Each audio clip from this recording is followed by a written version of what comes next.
Yang minta ke dia yang tajak nak mudah rezeki kajak cak bom tabak. Yang minta ke dia kau dia. Minta bom tabak, minta musalla dikrek yang pah. Tuang semayang baik ganda-ganda, kajak ke ni agani. Insya-Allah lebih tabah guni ke beri oleh Allah. Ke doa jamunnya kajak tamai ya. Allahumma ya gani dipeng tabah guni nya lebih hanggut tuang nya kurang ku kembali. Tanggot ke dia baca doa. Allahumma ya gani nabi peng tabah guni nya lebih hanggut tuang. Berarti kan cukup dulu. Apa ke tang yang kan cukup kana Ilahi Allah belele tan nabi bupah tabah guni. Nya lebih hanggut tuang. Ilah tabah guni menda. Nya kurang ku kembali. Nyainan ni mai bulu. Masih ni anjek kurang. Yang doa jamun. Dan na doa ya. Menyata kedina yang mengkarat-mengkarat je merempak. Yang tengah. Tengah. Dekat tayang-tayang. Keban cara alih bagurih Nabi habis peng. Puh Nabi menatan. Yang tika mengkarat. Yang kata doa nak pegah habar. Yang berempuk. Yang tengah tekan ya gani. Kegetanya yang kagak sayang oleh Allah. Yang sempit dengan dunia.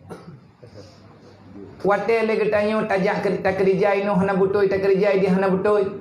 Nyan Allah Taala hana gena pula lele tanyo dengan dunia. Lagi nyu ge cok hikmah.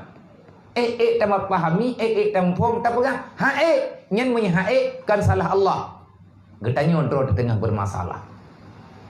Wate hana gebri li Allah bertiga gepegah li Allah. Hai hamba mutua. Bersadarkah?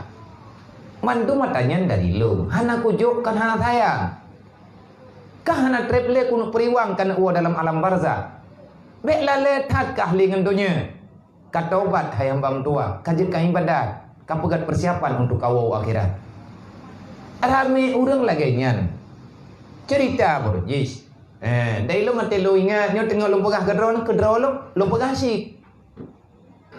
Kiban cerita Malik bin Dinar berjis. Di saat Malik bin Dinar gatnyan terjebak di dalam tengah lautan, kapal gatnyan ke nekara, ubina harta gatnyan yang na dalam kapal gebah mendung, bak gebah selamat nyawa. Dia gebah muh gebah peng ubina asal kapal, gebah mendung. Iya kaitan manglang kapal, bek metamah gahan mengebah debu yang na. Tinggai gatnya ngane. Mentang cen, mentang laningku. Hati kena cok oleh Allah Ta'ala memang lagi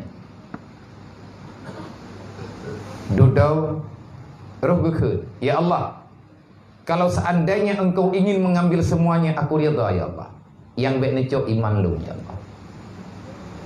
Apapun aku rida. Anu lampang kaya tengah getingku lang irayanya lang yang tebak-tebuknya meninggal lampang kaya.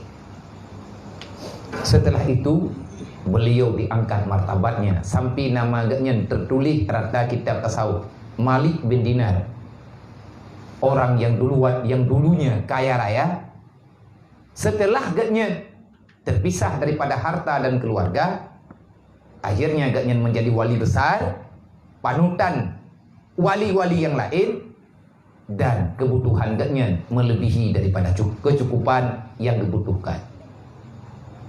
Yang awai ata gemita gejuk oleh Allah, wate gejuk ate hana mita nyo yang cukup hebat.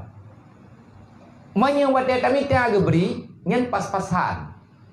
Yang jai wate gejuk hana kami nyan Allah wa malaikatahu yusalluna